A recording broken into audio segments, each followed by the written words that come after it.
Shalom, shalom, bien-aimés dans le Seigneur. Nous sommes heureux de vous retrouver encore aujourd'hui, de partager ensemble de la parole de Dieu. Alors, aujourd'hui, nous allons parler de la désillusion dans la foi. C'est votre humble serviteur, le libre disciple du Christ, le frère Trésor. Alors, pour commencer, nous allons d'abord prier. Prions. Éternel Dieu de gloire, le Dieu de toute bonté, le Dieu de toute gloire, nous voici devant toi, nous venons nous incliner devant ta face. Nous laissons, Père éternel Dieu, que toute chose se déroule entre tes saintes mains. Que mon frère, ma sœur, que chaque disciple, Père éternel Dieu, soit touché par ta parole véritable et puissante, afin de nous amener à nous épanouir encore avec toi. Touche nos cœurs, Père éternel, chaque jour. Élève, Seigneur, ta puissance dans la vie de tout un chacun de nous. Que ton sang véritable, Père éternel, nous lave.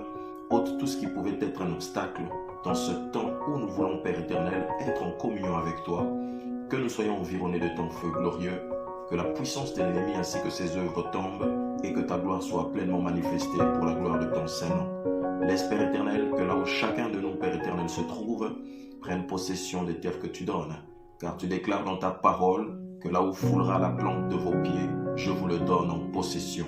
Tout cela, nous le disons et nous le déclarons dans le nom puissant et glorieux de Jésus-Christ de Nazareth. Nous avons ainsi prié. Amen. Bien-aimés dans le Seigneur, nous sommes heureux de pouvoir partager encore aujourd'hui ensemble de la parole de Dieu et de bénéficier de sa grâce encore une fois de plus. Alors aujourd'hui, bien-aimés, nous allons parler de la désillusion dans la foi. Pourquoi est-ce que nous parlons de la désillusion dans la foi ? Parce que le temps dans lequel nous nous trouvons, bien-aimés, il y a beaucoup de choses que nous apprenons par des pasteurs, par des évangélistes, par des docteurs, par des prophètes, des apôtres et certains membres de l'Église qui sont à la base des personnes qui sont censées donner la foi aux enfants de Dieu. Mais aujourd'hui, si nous parlons de la désillusion dans la foi, c'est pour faire comprendre à un certain nombre de personnes que nous arrivons dans un temps où il n'est pas simplement permis d'écouter et de ne pas analyser. Pourquoi ? Parce que tous ceux qui demeurent avec le Seigneur ont cette capacité de pouvoir discerner les choses. Bien entendu, la plupart d'entre des enfants de Dieu ont eu à se tromper parce que au départ de leur foi, ils n'ont pas pu apprendre les choses comme il le fallait, mais avec la grâce de Dieu, il permet, plus tu avances avec le Seigneur, plus tu développes une capacité qui te permet de pouvoir t'épanouir et de devenir quelqu'un de solide. Raison pour laquelle, bien-aimés, nous sommes là pour encourager les enfants de Dieu à toujours travailler en ce qui concerne le discernement qui va permettre à la plupart des enfants de Dieu de savoir ce qui est dans le bon, droit chemin ou pas. Pourquoi nous sommes en train de parler de la désillusion ? Parce que dans ces temps, nous avons beaucoup de personnes, beaucoup d'enfants de Dieu et d'autres même pas, qui espèrent à ce que le Seigneur puisse accorder quelque chose à leur vie, qui est un élan qui leur permette de pouvoir avancer, de pouvoir s'épanouir et d'avoir une vie meilleure. Et ce n'est pas un péché que de chercher à avoir une bonne vie et d'améliorer sa qualité de vie. Mais il est important de connaître vers qui nous nous dirigeons pour pouvoir avoir cette stabilité et cette paix. J'aimerais dire à quelqu'un bien-aimé dans le Seigneur, il n'y a que Dieu seul qui peut réellement accorder la paix. Et la véritable richesse que Dieu peut donner n'est pas simplement basée sur le fondement du matérialisme, mais la véritable richesse que nous pouvons déjà avoir dès le départ, c'est d'abord, comme nous le disons à notre coutume, c'est cette relation que nous développons avec le Seigneur. Et au-delà de la relation, l'autre véritable richesse, c'est lorsque nous restons attachés au Seigneur et que nous le recherchons lui d'abord. Cherchez premièrement le royaume des cieux et sa justice, après quoi le reste vous sera donné par-dessus tout. Pourquoi, bien-aimés, la désillusion dans la foi? La désillusion, ce sont les impressions, ce sont les images, ce sont les choses que les hommes se donnent, ce sont les images que l'on nous donne qui sont simplement des mirages. Un mirage, c'est quoi? C'est lorsqu'on observe au loin, on a l'impression de voir une forme, on a l'impression de voir quelque chose qui se dessine. On se dit, ah, c'est réellement cela. Mais lorsqu'on s'avance et qu'on arrive à ce lieu, il n'y a rien du tout. Bien-aimé, c'est très important. Alors, parmi les hommes de Dieu que nous connaissons très bien, nous avons Salomon, le roi Salomon qui est un éminent homme de Dieu, qui a accompli des choses très très grandes. En tout cas, il est connu pour sa sagesse, pour avoir orienté beaucoup de personnes et qui continue d'ailleurs par les écrits à orienter les hommes que nous sommes aujourd'hui, les enfants de Dieu que nous sommes aujourd'hui, au travers de ses paroles. Avant de continuer, j'aimerais que nous lisons d'abord, nous prenons d'abord nos Bibles dans le livre d'Ecclésiaste chapitre 1. À partir du premier verset, nous allons le lire jusqu'au 11e verset pour pouvoir comprendre de quoi nous allons parler. Alors, lisons la parole de Dieu. Je lis au nom du Seigneur Jésus-Christ, parole de l'Ecclésiaste, fils de David, roi de Jérusalem. Vanité des vanités, dit l'Ecclésiaste, vanité des vanités, tout est vanité. Quel avantage revient-il à l'homme de toute la peine qu'il se donne sous le soleil? Une génération s'en va, une autre vient, et la terre subsiste toujours. Le soleil se lève, le soleil se couche. Il soupire après le lieu d'où il se lève de nouveau. Le vent se dirige vers le midi, tourne vers le nord, puis il tourne encore et reprend le même circuit. Tous les fleuves vont à la mer, et la mer n'est point remplie. Il continue à aller vers les lieux où il se dirige. Toutes choses sont en travail au-delà de ce qu'on peut dire. L'œil ne se rassasie pas de voir, et l'oreille ne se lasse pas d'entendre. Ce qui a été, c'est ce qui sera, et ce qui se fait, c'est ce qui se fera. Il n'y a rien de nouveau sous le soleil.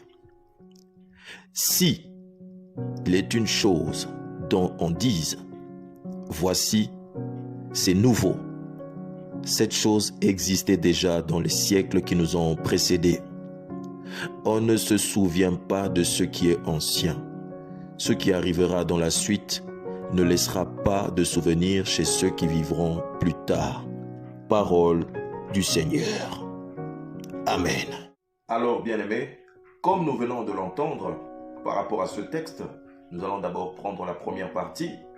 Dans la première partie, qu'est-ce qui nous est dit, bien-aimés? La parole de l'Ecclésiaste, fils de David, roi de Jérusalem. Donc on comprend déjà, d'entrée de jeu, qu'il ne s'agissait pas de n'importe qui.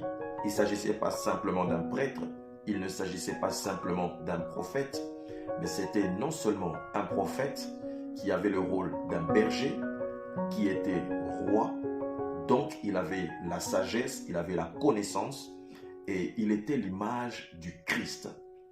Alors, on nous parle de son père, on parle de David. Toutes ces choses et tous ces éléments constituent des œuvres qui montrent que c'était une personnalité à qui on devait réellement beaucoup du respect par rapport au poste qu'il occupait, non seulement par rapport au poste qu'il occupait, mais surtout par rapport à la fonction qu'il avait reçue de la part du Seigneur afin de nous transmettre ce message. La deuxième des choses, à partir du verset 2, on nous dit « Vanité des vanités, dit l'Ecclésiaste. » Vanité des vanités, tout est vanité. Aujourd'hui, bien-aimés, il y a un constat. Le constat que nous avons, ce sont les choses que l'on nous prêche.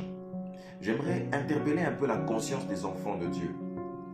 Avant d'aller dans l'assemblée, dans l'église locale ou dans un lieu quelconque, dans un temple, pour écouter la parole de Dieu, il faut déjà se concentrer soi-même chez soi, lorsque l'on se réveille le matin, de prier et de demander réellement à Dieu de nous diriger, de diriger nos pas pour nous amener à recevoir réellement la bonne nourriture.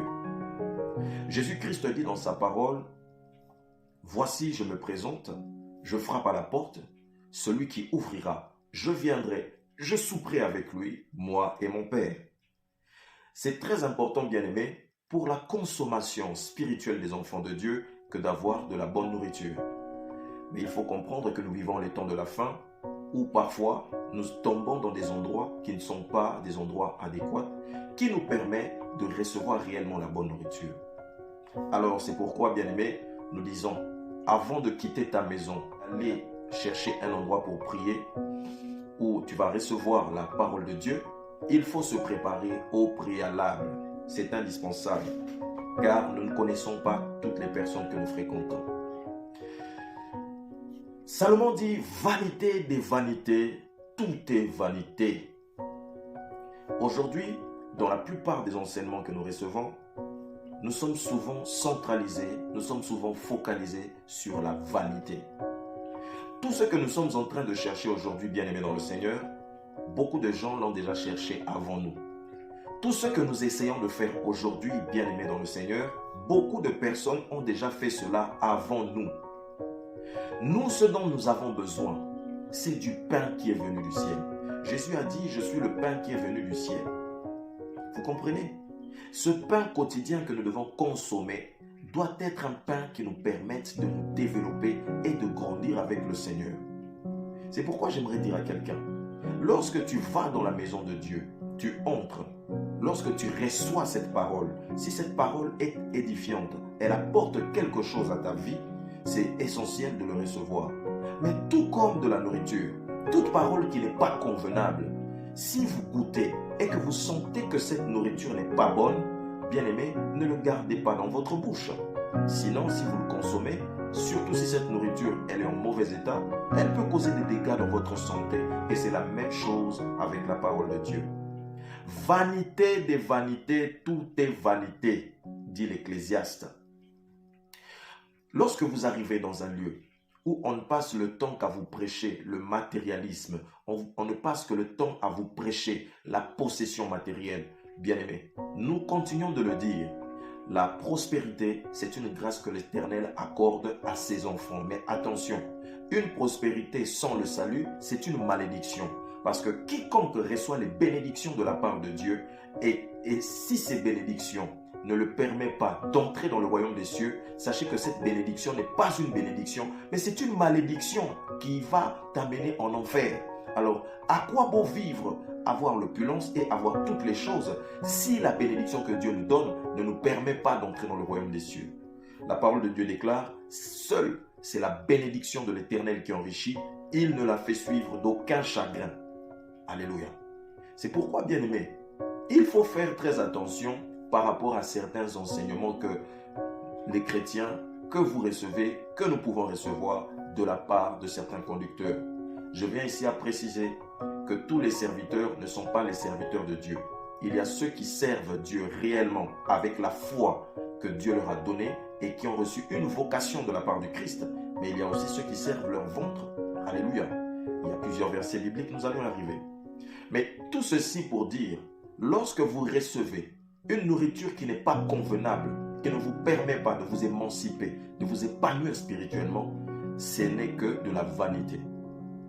Il y a quelque chose encore que le Seigneur met à cœur, c'est de dire, comment peux-tu être dans le Seigneur pendant 10 ans, 5 ans, 10 ans, 20 ans, sans être développé, sans avoir à s'épanouir réellement? Tu ne peux pas venir dans le Seigneur avec le même problème et tourner perpétuellement sur le même problème. Ce n'est pas possible. Lorsque nous allons vers le Seigneur en toute sincérité et avec vérité, généralement, le Seigneur nous donne une ouverture d'une manière ou d'une autre. Dans la parole de Dieu, il nous dit, aussi méchant que vous êtes, est-ce qu'un père donnerait-il à son fils une pierre alors qu'il lui demande du pain? Donnerait-il à son fils un serpent alors qu'il lui demande du poisson? Raison pour laquelle, bien-aimé, nous devons comprendre que lorsque tu fais un certain nombre de temps et que tu ne vois pas la main de Dieu agir au sein de ta vie, pose-toi les bonnes questions.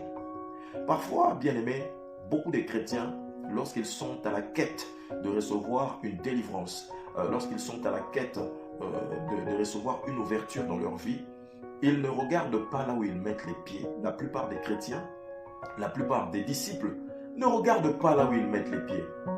Et c'est ça la véritable dangerosité. J'aimerais dire quelque chose, bien-aimé. Lorsque vous arrivez dans un marché, parce qu'aujourd'hui c'est comme cela, lorsque vous arrivez dans un marché, vous avez plusieurs personnes qui sont des vendeurs. Vous allez choisir une table qui va vous attirer par rapport à la marchandise qui vous intéresse. Lorsque vous allez sur cette table, si vous constatez que la qualité de cette nourriture n'est pas bonne, vous allez laisser cette table et vous allez aller sur une autre table. C'est exactement pareil avec la parole de Dieu. Aujourd'hui, bien-aimés, sur 100% des serviteurs de Dieu, vous avez des serviteurs excellents qui accomplissent réellement la volonté du Père. Mais attention, vous avez aussi beaucoup de charlatans. Pourquoi nous sommes en train de parler de la vanité? Parce qu'aujourd'hui, la vanité est vendue. La vanité est distribuée. On fait croire certaines choses aux gens, des choses qui ne vont rien apporter à leur vie. Alléluia. Au lieu simplement de parler du Christ, de faire d'abord du Christ le premier dans nos vies, de faire d'abord du Christ le premier dans nos relations, nous passons la plupart de notre temps à faire des événements, de certaines situations, les premières choses auxquelles nos regards se retournent. Alors qu'en réalité, si nous demeurons attachés à Christ, c'est le Christ qui va nous affranchir. C'est pourquoi, vous l'aurez encore aujourd'hui, vous connaîtrez la vérité et la vérité vous affranchira. L'Ecclésiaste est en train de parler, alors il dit au 3e verset, « Quel avantage revient-il à l'homme de toute peine sous le soleil ?» Quel avantage revient-il à l'homme de toute peine sous le soleil? Pourquoi il pose cette question?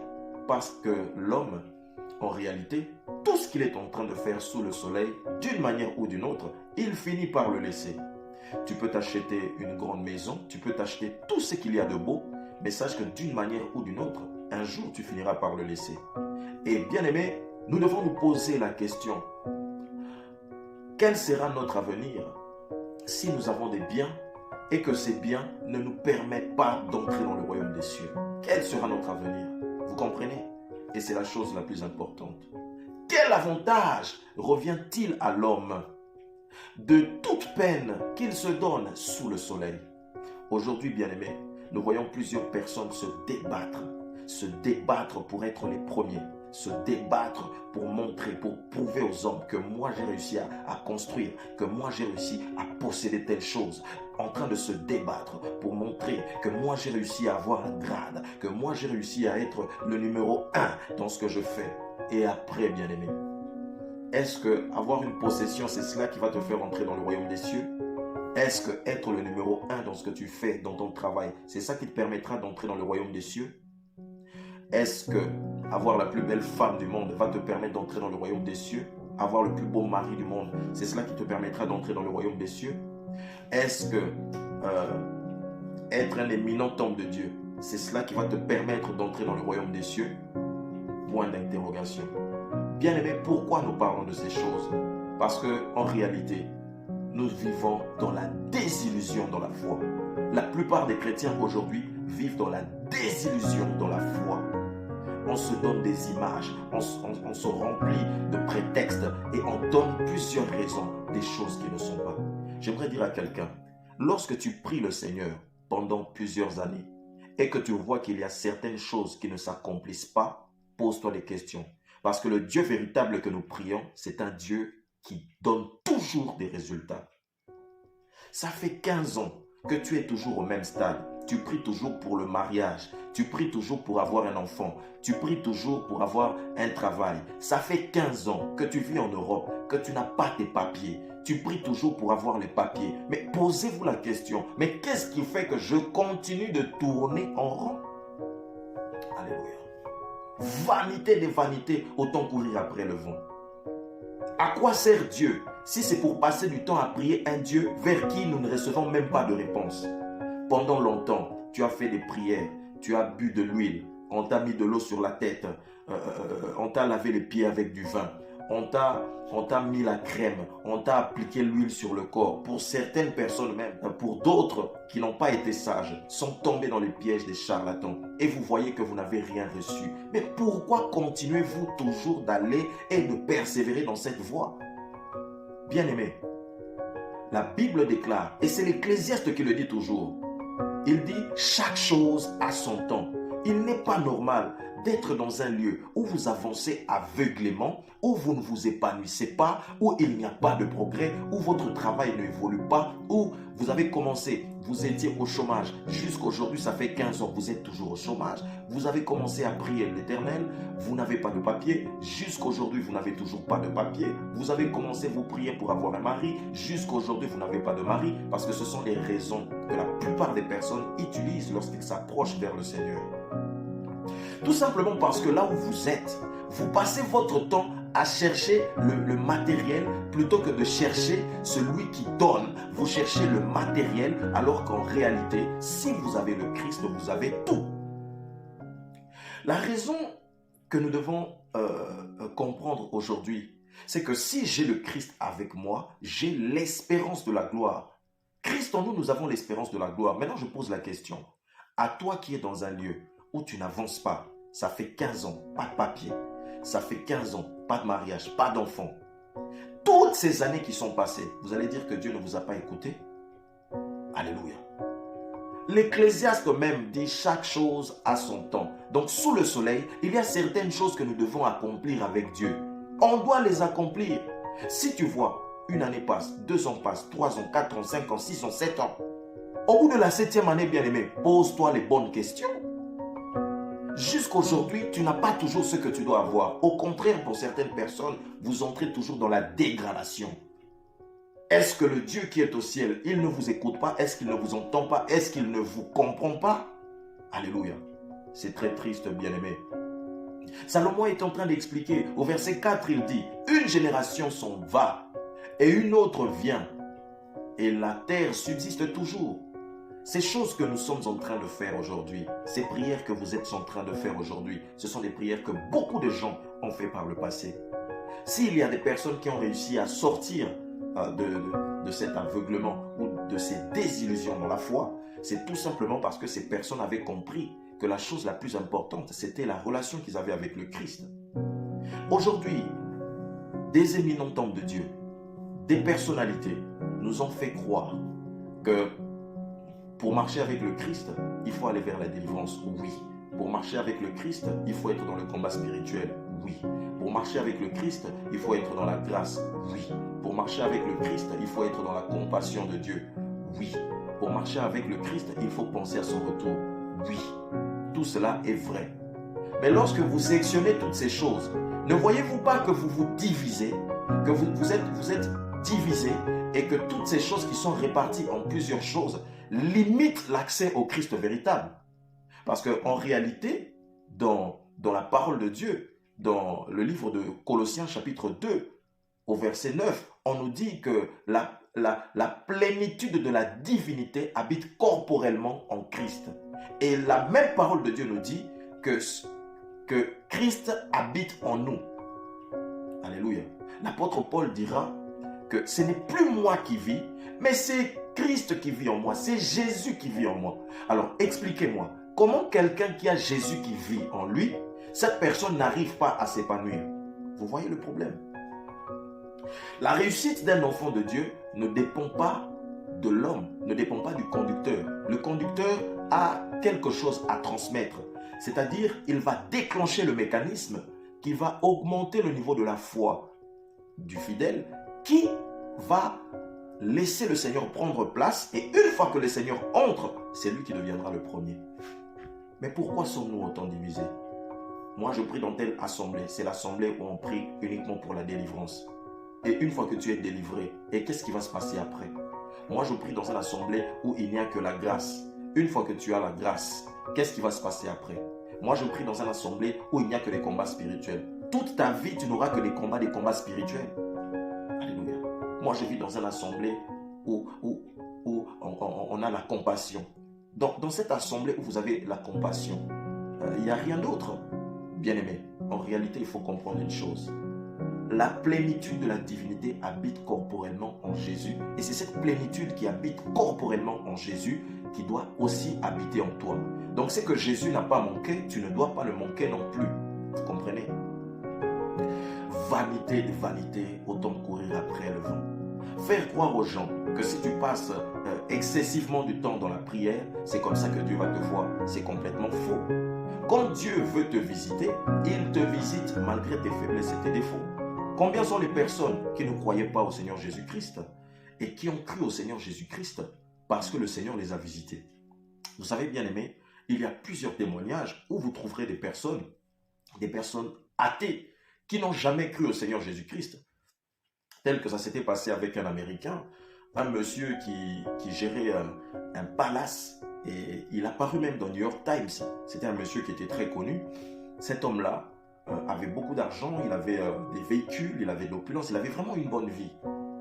Il ne croyait pas du tout au Seigneur Jésus-Christ. Il avait toujours roulé pour de l'argent, pour sa fonction et pour ses besoins. Il avait tout ce qu'il fallait. Un jour, ce monsieur fait un accident de voiture et tout va être chamboulé. Cet homme va se retrouver dans un lieu céleste où il va rencontrer 12 personnes et il y avait une 13e personne qui était au centre. Il dit, j'observais et je voyais, c'était comme une cathédrale. Et je vois celui qui était au milieu venir devant moi. Et il a dit, j'ai vu toute ma vie depuis que je suis né jusqu'à mon accident se défiler devant ma face. Et il dit, j'ai regardé cet homme qui était en lumière me parler, me disant, as-tu aimé? Bien aimé. Cet homme avait tout ce que la plupart des personnes aujourd'hui passent leur temps à prier, à casser, à briser les liens, à couper les liens, à briser les liens. Cet homme avait toutes ces choses. Il avait la voiture, les voitures, il avait des Lamborghini, il avait des Porsche, il avait tout ce que les hommes d'aujourd'hui désirent. Il avait une belle vie là. Il avait un poste, il était un président directeur général. Il dirigeait cette société qui était ce palace bien connu. Il avait des moyens. Il paraissait dans les journaux. Mais cet homme va voir sa vie défiler et on va lui dire, je t'avais créé, je t'ai donné toutes les capacités que tu as. Ce n'était pas pour que tu fasses de cela ce que tu as fait avec. Je t'avais donné ces capacités pour que tu puisses accomplir mes desseins. L'homme va revoir, dans ce qu'il va revoir de sa vie, il va observer, au fait, toutes les fois où il a mal agi, toutes les fois qu'il a brisé les cœurs d'une personne, toutes les fois où il a sacrifié la vie des autres personnes pour s'acquérir une certaine richesse, toutes les fois qu'il a méprisé les gens, toutes les fois qu'il a brisé les gens. Et il dit, lorsque j'observais ces choses, en même temps que j'étais en train de les observer, en même temps je ressentais le mal que j'avais infligé aux autres. Vous comprenez, bien aimés?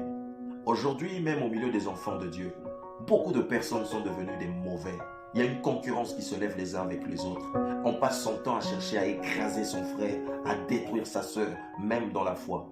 Dans le milieu de la foi, il y a de l'empoisonnement. Il y a des personnes qui s'entretuent les uns avec les autres. Dans le milieu de la foi, l'impudicité a grandi.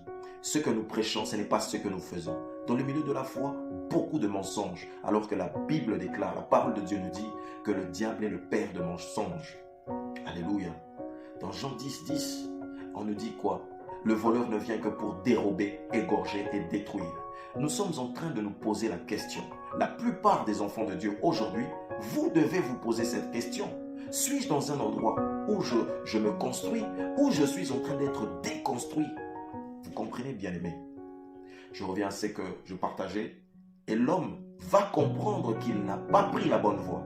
Et c'est cette mauvaise voie qu'il avait prise qui l'a rendu à devenir comme il était.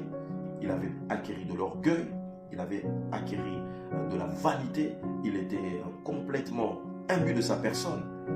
Et le Seigneur va lui dire, pourquoi m'as-tu abandonné? Pourquoi m'as-tu oublié? Et là, comme un écran, il va voir, lorsqu'il était enfant, il y avait sa mère, alors qu'il vivait dans la pauvreté, qu'il n'avait pas beaucoup d'argent. Il mangeait peut-être un pain sec avec de l'eau, mais au moins il y avait des valeurs, il y avait le respect, il y avait l'humanité. Cet homme va voir ces choses. Il va voir des images de sa mère qui va lui parler du Seigneur et qui chantait avec lui et qui l'accompagnait au sein de l'église. À l'époque, c'était l'église catholique où il se retrouvait, où il glorifiait Dieu dans la chorale. Il va se rappeler, quand il était petit, dans le catéchisme, de ce Christ dont on lui parlait. Vous savez, bien aimé, quand Christ saisit le cœur d'une personne, les mauvaises œuvres le quittent. La parole de Dieu déclare que la lumière et les ténèbres ne cohabitent pas. la question que nous devons nous poser aujourd'hui, bien-aimés dans le Seigneur, quelles sont ces assemblées ou ces églises où les gens sont mauvais, où les conducteurs se comportent comme des démons? Quelles sont ces assemblées ou ces églises locaux où les conducteurs deviennent, on dirait, des prédateurs, où les fidèles dans la foi deviennent comme des proies, où il n'y a pas d'amour, où il y a l'orgueil et il n'y a pas d'échange entre les brebis avec le berger?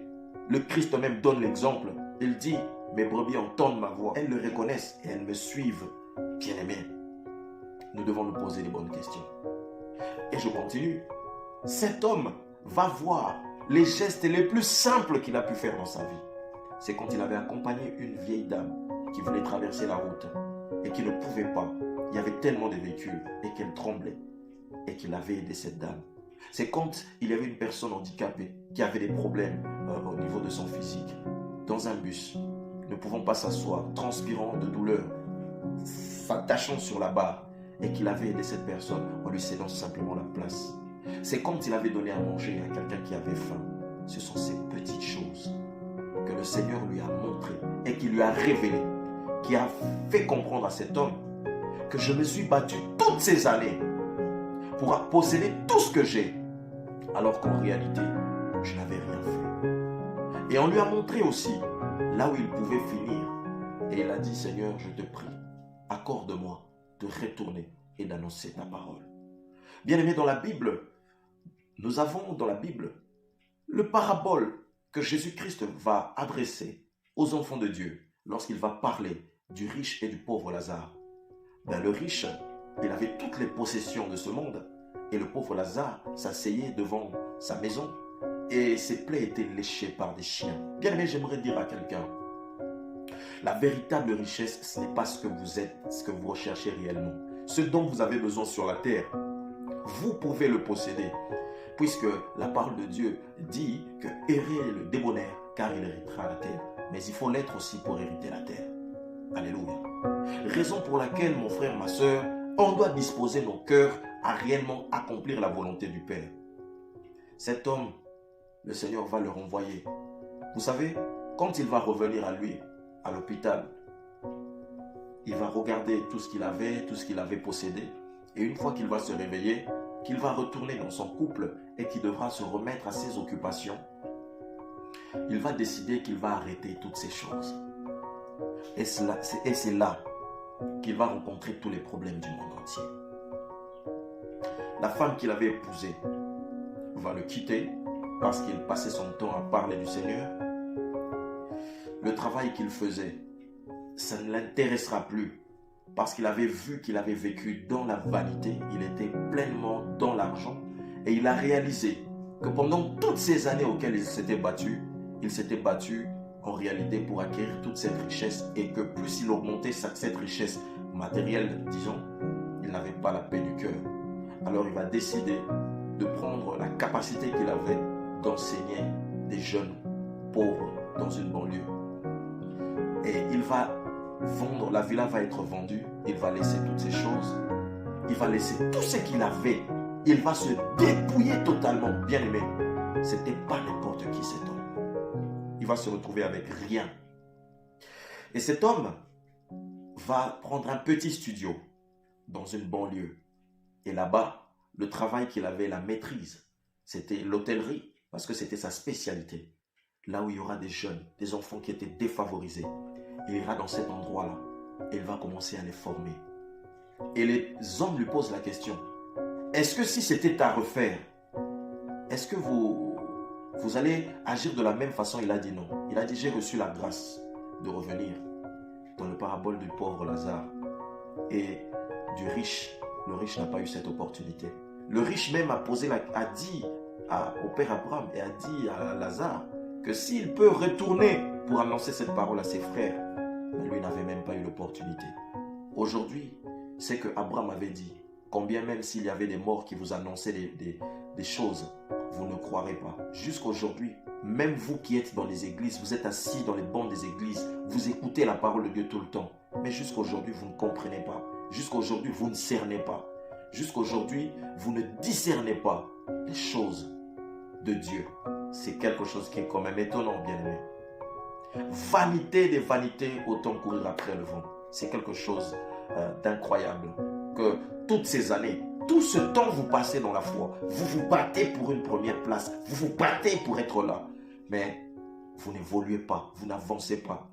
La question qu'on doit se poser, lorsqu'on est vraiment conscient et qu'on a un minimum de pensée qui se trouve dans le bon sens, c'est mais pendant tout ce temps, il n'y a pas d'évolution. Est-ce que Dieu est-il avec moi? Les dîmes tu as donné, les offrandes tu as donné, les offrandes du sacrifice tu as donné, les prémices tu as donné. Oui, c'est bien. L'action de grâce tu as donné, ton temps tu as donné, tes chants tu as donné, tes prières tu as fait. Mais est-ce que ta vie a changé? Est-ce que tu es réellement épanoui? Est-ce que tu as reçu quelque chose? Est-ce que tu touches? Est-ce que tu palpes quelque chose de ce que Dieu t'a promis? Et de plus, quand Dieu te donne quelque chose, il te le donne et il te donne la paix qui va avec. Il te donne la sérénité qui va avec. Donc quand tu gagnes de l'argent avec Dieu, tu le manges avec joie et avec bonheur. Quand il te donne une possession, tu profites réellement de cette possession. Vous comprenez? C'est ça notre Seigneur. Maintenant regardez ce que l'Ecclésiaste dit. Il dit le soleil se lève, le soleil se couche, bien-aimé dans le Seigneur. Il soupire après les lieux d'où il se lève à nouveau. Chaque jour, le soleil se lève, le soleil se couche, le soleil se lève, le soleil se couche. Vous ne voyez pas de changement. Vous ne vous posez même pas les bonnes questions de savoir, mais est-ce que le Seigneur est ici? Est-ce que le Seigneur est avec moi? Est-ce qu'il y a réellement quelque chose avec le Seigneur? Bien-aimé, revêtez-vous du Christ. Revêtez-vous au moins de l'intelligence que Jésus donne aux hommes. Parce qu'aujourd'hui, beaucoup de personnes sont tellement aveuglées qu'ils sont incapables même de réfléchir. On peut prendre quelque chose, de placer ça devant leurs yeux, ils ne comprennent pas. Bien-aimés, lorsque vous constatez qu'il n'y a pas de progrès pendant un certain nombre de temps, interrogez Dieu. Et si le Seigneur ne vous répond pas, et si vous ne voyez pas de changement, je vous dis, vous avez le droit de partir. Vous avez le droit d'aller chercher là où il y a de la bonne nourriture. Pourquoi s'attacher aux viandes qui sont avariées, à cette chair qui est mauvaise, qui te fait du mal dans ton corps et qui ne t'amène pas à être heureux? Vous comprenez? Vanité des vanités, autant courir après le vent. Ici, j'aimerais simplement interpeller la conscience des frères et des sœurs, de se dire que lorsque je vais chercher la face de Dieu, c'est réellement pour établir une véritable relation. Et c'est la relation avec le Christ qui est véritablement la richesse que nous devons avoir. Mais lorsque tu n'évolues pas, lorsque tu n'es centralisé que par la délivrance, lorsque tu ne passes ton temps qu'à lancer le feu, lorsque tu ne passes ton temps qu'à demander la grâce à chaque instant, lorsque tu ne passes que ton temps à rester cloîtré dans un domaine spécifique, non. La ressemblance avec Dieu est plus vaste que ça. Dieu a en lui tous les attributs nécessaires qui peuvent t'amener à t'épanouir. Et si ces attributs, tu ne le vis pas, tu dois t'adresser à Dieu réellement et tu dois lui poser la question, où suis-je? Où est-ce que je me trouve? Chrétiens, chrétiennes, disciples du Christ, nous devons arrêter de courir derrière la vanité. Nous devons arrêter de courir derrière la vanité qui ne nous apporte rien, qui ne nous construit pas et qui ne fait rien de nouveau pour nous. Et vous devez vous rappeler que ce que vous êtes en train de vivre, nos ancêtres, vos ancêtres, l'ont déjà vécu avant vous. Un homme est épanoui quand il arrive à concrétiser une action. Alléluia. Cette action que tu vas concrétiser va permettre à ce que tu te réjouisses réellement de ce que tu as voulu. Et c'est ça la volonté de Dieu. Il te donne quelque chose et tu ne regrettes pas. C'est pas normal, bien-aimé.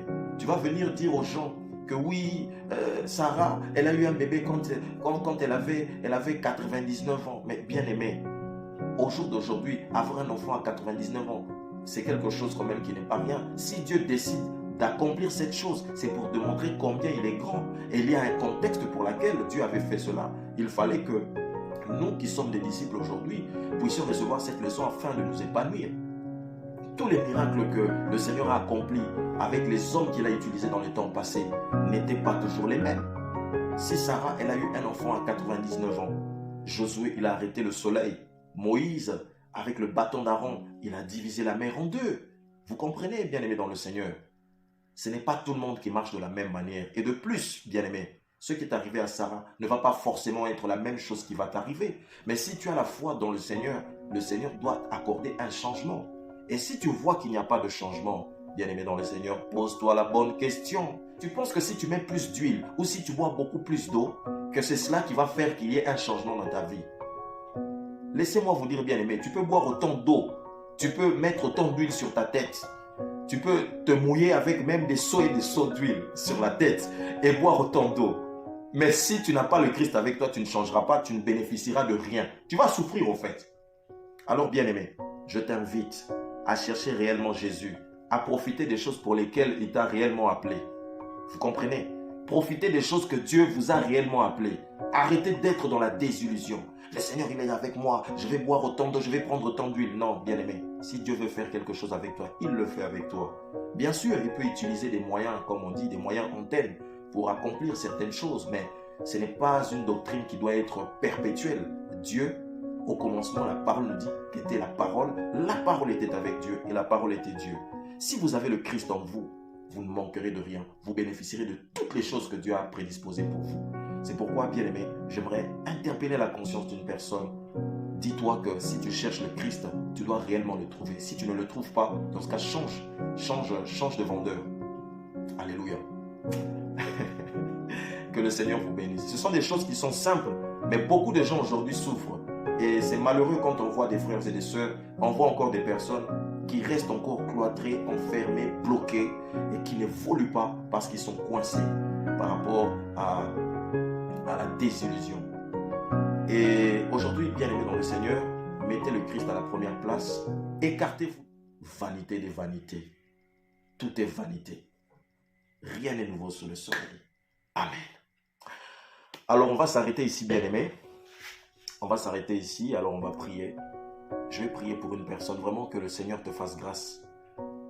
Je sais qu'en ce moment, il y a des choses qui se passent dans ta vie, mon frère, ma soeur. Mais nous allons prier ensemble une prière simple. La Bible déclare que la prière du juste fervent est d'une grande efficacité. Je n'ai pas besoin de faire une prière de 8 heures du temps, de 7 heures du temps, de 12 heures du temps. Mais si tu crois au Seigneur Jésus-Christ, à cet instant et en ce moment où nous allons prier ensemble, bien-aimé, tu seras délivré. Et le Seigneur agira. Alléluia. Alors prions. Tu répètes après moi, Seigneur Jésus, me voici devant toi. Je m'attends à toi, Père. Tu as dit dans ta parole quel est le Père qui donnera à son Fils une pierre s'il lui demande du pain. Et quel est le Père qui donnera à son Fils un serpent s'il lui demande du poisson. Tu es le Dieu véritable. Tu ne mens jamais. Ta parole déclare que tu n'es pas un homme pour mentir, ni un fils de l'homme pour te repentir. C'est en toi que nous avons trouvé notre foi. Aujourd'hui, Seigneur, prends place au sein de mon cœur.